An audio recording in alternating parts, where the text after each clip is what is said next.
Hello friends, ഇന്ന് ബ്രേക്ക്ഫാസ്റ്റിനൊക്കെ പറ്റിയ നല്ലൊരു വറുത്തരച്ച കടലക്കറിയാണ് നമ്മൾ റെഡിയാക്കി എടുക്കുന്നത്. അതിനായിട്ടൊരു മിനിമം 6 മണിക്കൂറെങ്കിലും സോക്ക് ചെയ്ത ഒരു കപ്പ് കടലയാണിത്. നമ്മൾ കുക്കറിലേക്ക് എടുത്തിട്ടുണ്ട്. അപ്പോൾ ഒരു മീഡിയം സൈസുള്ള സവാള, കുറച്ച് കറിവേപ്പില, പിന്നെ ഒരു 1/4 ടീസ്പൂൺ മഞ്ഞൾപ്പൊടി. ഉപ്പ് ഞാനിപ്പോൾ ചേർക്കുന്നില്ല കേട്ടോ. ഒന്ന് നമുക്ക് നന്നായിട്ട് വേവിച്ചെടുക്കാം. ഒരു 3-4 വിസിൽ വരുന്നവരെ ഞാൻ വേവിച്ചിട്ടുണ്ട്. ഇനി നമുക്ക് വെളിച്ചെണ്ണ ചൂടായി വരുമ്പോൾ അതിലേക്ക് ഒരു കപ്പ് തേങ്ങ ഇട്ടിട്ട് അത് നന്നായിട്ടൊന്ന് വറുത്തെടുക്കണം. ഇതിലേക്ക് ഇപ്പോൾ ഞാനൊരു 4 ചുവന്നുള്ളി, 2 ഇതൾ വെളുത്തുള്ളി, ഒരു ചെറിയ കഷ്ണം ഇഞ്ചി, കുറച്ച് കറിവേപ്പില ഇത്രയും ചേർത്ത് കൊടുക്കുന്നുണ്ട്. ഇത് ചെറിയ തീയിൽ വെച്ചിട്ട് ഒരു ഗോൾഡൻ കളർ ആവുന്നവരെ നമ്മൾ നന്നായിട്ട് ഫ്രൈ ചെയ്തെടുക്കണം. തീ കൂട്ടിയിട്ട് കഴിഞ്ഞാൽ അത് പെട്ടെന്ന് തന്നെ കരിഞ്ഞു പോവുകയെ. അപ്പോൾ നമ്മൾ ഉദ്ദേശിക്കുന്ന ഒരു ടേസ്റ്റ് കറിക്ക് കിട്ടില്ല. ഇപ്പോൾ തേങ്ങ നല്ല ഗോൾഡൻ കളർ ആയിട്ടുണ്ട്. ഇനി ഇതിലേക്ക് മസാലപ്പൊടികൾ ചേർത്ത് കൊടുക്കാം. അപ്പോൾ കാശ്മീരി മുളക് പൊടി 2 ടീസ്പൂണാണ് ചേർത്തിട്ടുള്ളത്. നല്ല എരിവ് വേണമെന്നുള്ളവർക്ക് നല്ല മുളക് പൊടി ഉപയോഗിക്കാം കേട്ടോ. പിന്നെ മല്ലിപ്പൊടി 1.5 ടീസ്പൂൺ, കുരുമുളക് പൊടി 1 ടീസ്പൂൺ, പിന്നെ ഗരം മസാല അതൊരു 1/4 ടീസ്പൂൺ.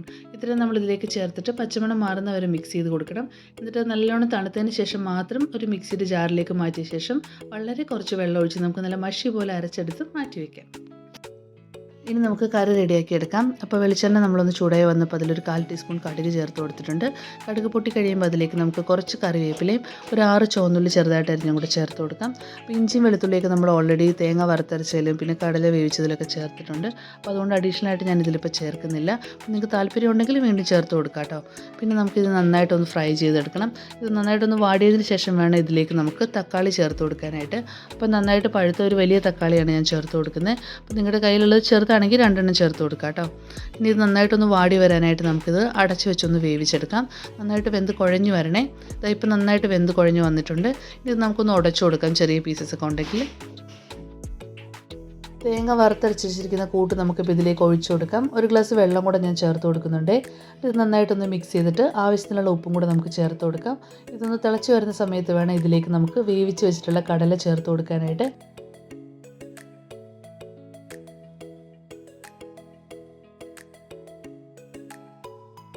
ഇത് നന്നായിട്ടൊന്ന് തിളച്ചതിന് ശേഷം വേണം നമുക്ക് തീ ലോ ഫ്ലെയിമിലേക്ക് വെക്കാനായിട്ട്. എന്നിട്ട് ഒരു 10 മിനിറ്റും കൂടെ അതൊന്ന് തിളപ്പിച്ചെടുക്കണം. അപ്പോഴാണ് കടലിലേക്ക് മസാലയൊക്കെ നല്ലോണം പിടിക്കുകയുള്ളേ.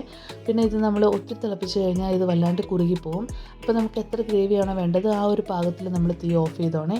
അപ്പോൾ നമ്മൾ തീ ഓഫ് ചെയ്യുന്ന സമയത്ത് കുറച്ച് കറിവേപ്പിലയും കൂടെ ഒന്ന് ഞരടി ഇതിലേക്ക് ചേർത്തിട്ട് ഒരു 10 മിനിറ്റ് ഒന്ന് അടച്ചു വെക്കണം.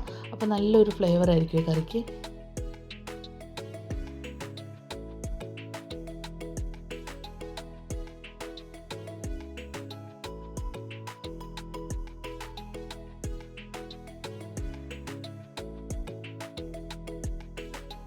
ഏത് ബ്രേക്ക്ഫാസ്റ്റിൻ്റെ കൂടെ ഈ കറി നല്ലൊരു കോംബോ ആയിരിക്കും. അപ്പോൾ നിങ്ങൾ എല്ലാവരും ട്രൈ ചെയ്ത് നോക്കണേ. കിട്ടില്ല ടേസ്റ്റാണ്. അതുപോലെ നമ്മുടെ ചാനൽ സബ്സ്ക്രൈബ് ചെയ്യാൻ മറക്കല്ലേ. താങ്ക്